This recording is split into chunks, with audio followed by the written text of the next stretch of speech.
Susheel Kumar, the Coal Secretary, Government of India. Mr. Kumar, thank you so much for joining us on Bloomberg Quint. Firstly, we've just been speaking to Mr. Anil Agarwal as well, who's welcomed this move, and he specifically says that he is expecting global majors to participate in the auction. What are you hoping to achieve by this process? Are you expecting Indian private sector companies to participate? Are you expecting global majors to participate? Can you give us some timelines of when do you expect all of this to come into play? We are expecting the most efficient companies globally to participate so that it can bring in competition and efficiency in the coal sector in our country. This has been a long-awaited, most important reform which this government has now approved. So I hope very quickly we will come out with the timelines and all good major coal companies will participate. Mr. Kumar, do we have any details in terms of the number of mines that will be auctioned? What is the process that is likely to be followed? Any little bit more detail, or at least as how soon it will start? That will be good to know, sir.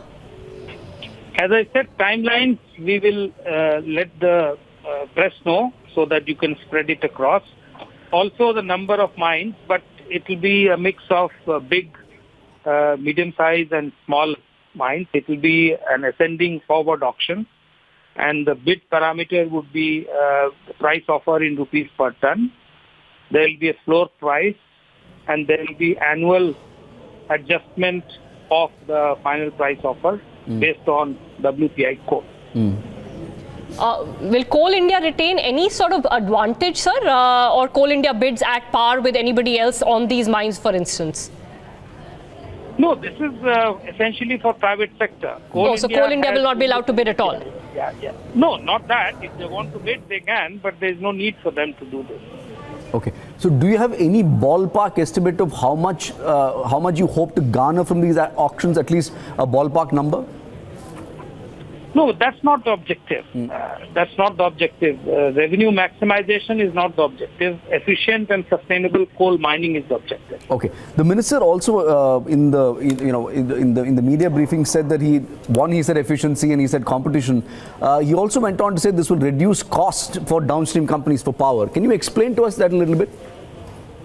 So more efficiency would mean cost of mines would reduce. And that would lead to better input prices for the companies. And obviously that will mean better output prices of all commodities. Okay. So, sir, sorry if I'm harping on this. If spectrum auctions were any yardstick to go by, shouldn't the highest price be the benchmark for these auctions too? So obviously it is an ascending forward auction, so highest price would be the bidding parameter, and that will decide. However, we are not looking at revenue maximization. So the methodology has been so designed that we want big efficient miners to come, not to get maximum money for the state government. That's not the objective. So you're suggesting that apart from price, there is going to be, say, technical, parameters, etc., based on which you will decide who gets the mine, sir? Yes. Okay. And what is this revenue? So I think we heard the minister say that the revenue would be passed on to the states immediately, sir? All revenues will go to the states because the mineral, that is coal, belongs to the states. But this would be monitored at a central level, though. This would be organized at a central government level. Yes. The auctions will be organized at the central government level, but we won't retain any revenue. Everything will go to the states. Okay. Whether it is the upfront payment, or it is the royalty, or it is the district mineral fund contribution, everything will go to the state.